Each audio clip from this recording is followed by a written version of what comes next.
how are you, my lovelies? Today I thought we'd do two triggers. I'm going to read you a poem, one of my favorites, The Raven by Edgar Allan Poe, while also playing with a little slime for your visual entertainment.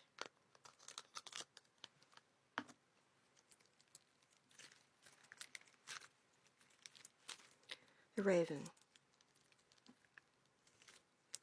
Once upon a midnight dreary, while I pondered, weak and weary, over many a quaint and curious volume of forgotten lore, while I nodded, nearly napping, suddenly there came a tapping,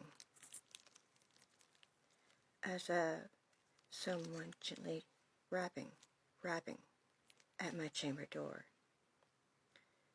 "'Tis some visitor," I muttered, tapping at my chamber door. "Only this, and nothing more." Ah, distinctly I remember it was in the bleak December, and each separate dying ember wrought its ghost upon the floor. Eagerly I wished the morrow, vainly I had sought to borrow from my books surcease of sorrow, sorrow for the lost Lenore, for the rare and radiant maiden whom the angels name Lenore, nameless here forevermore. And the silken, sad, uncertain rustling of each purple curtain filled me with fantastic terrors never felt before, so that now, to still the beating of my heart, I stood repeating, "'Tis some visitor entrance at my chamber door, some late visitor entreating entrance at my chamber door. This it is, and nothing more." Presently my soul grew stronger, hesitating, then no longer. "Sir," said I, "or madam, truly your forgiveness I implore. But the fact is, I was napping, and so gently you came rapping, and so faintly you came tapping at my chamber door, that I scarce was sure I heard you. Here I opened wide the door, darkness there, and nothing more." Deep into that darkness peering, long I stood there, wondering, fearing, doubting, dreaming dreams no mortal ever dared to dream before.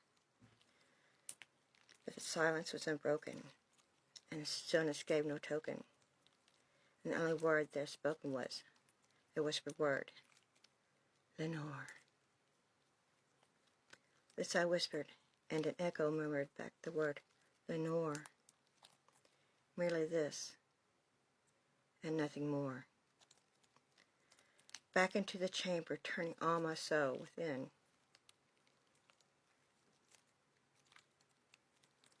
me burning.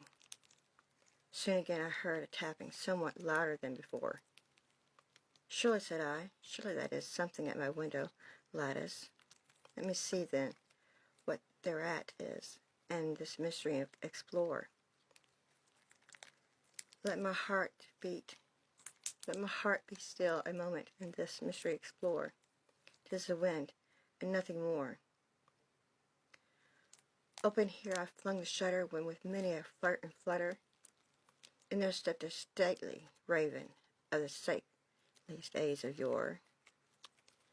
Not the least obeisance made he, not a minute stopped or stayed he,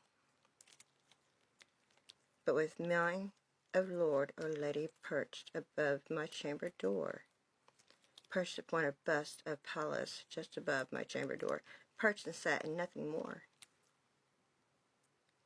Then this ebony bird beguiling my sad fancy into smiling, by the grave and stern decorum of the countenance it wore. "Though thy crest be shorn and shaven," the eyes said, "art sure no craven, ghastly grim and ancient raven, wandering from the nightly shore. Tell me what the lowly name is on that night's Plutonian shore." Quoth the raven, nevermore. Much I marvelled this ungainly vow, to hear discourse so plainly. Thus answer little meaning, little relevancy bore, for we cannot help agreeing that no living human being ever yet was blessed with seeing bird above his chamber door. Bird or beast upon the sculpted post above his chamber door, such a name as Nevermore. But the raven sitting lonely on the placid bust spoke only that one word, as if his soul in the one word he did outpour, nothing farther than he uttered, not a feather than he fluttered, to scarcely more than muttered. Other friends have flown before, on the morrow he will leave me, as my hopes have flown before. Then the bird said, Nevermore. Started at stillness broken by reply, so aptly spoken. Doubtless, said I, what it utters is its only stock and store, caught from some unhappy master, whom unmerciful disaster followed fast and followed faster, till his songs out one burden bore, till the dirges of his hope that melancholy burden bore of nevermore. But the raven still beguiling all my fancy into smiling, straight I wheeled in cushioned seat in front of bird and bus and door, then upon the velvet sinking, I bestook myself to linking. Fancy unto fancy, thinking what this ominous bird of yore, what this grim, ungainly, ghastly, gaunt, and ominous bird of yore meant is croaking, nevermore. This I sat gauged and guessing, but no soul expressing, to the fowl whose friar eyes now burned into my bosom's core. This and more I sat divining, with my head at ease reclining. On the cushion's velvet lining that the lamplight gloated o'er, but whose velvet violet lining with the lamplight gloating o'er, she shall press, nevermore. Then methought the air grew denser, freeing from an unseen censer, swung by seraphim whose footfalls tinkled on the untufted floor.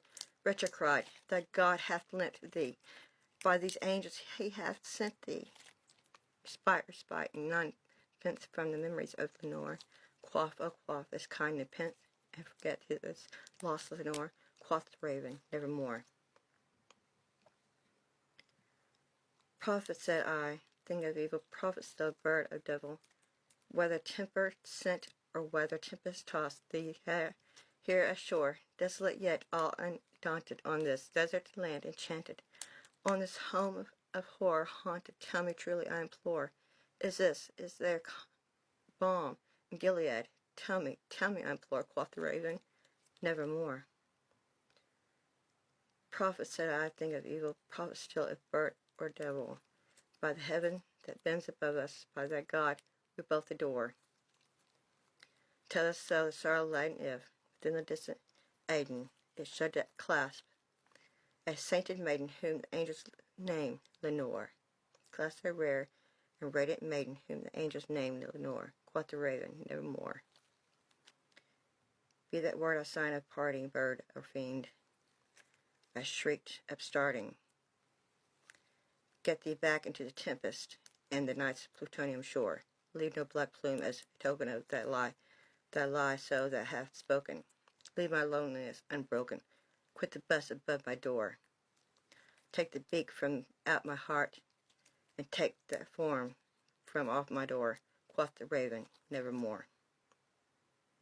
And the raven, never fitting, still is sitting on the pallid bust of Pallas just above my chamber door.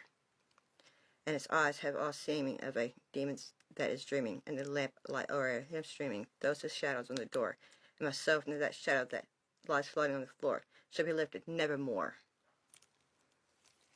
Nevermore, quoth the raven.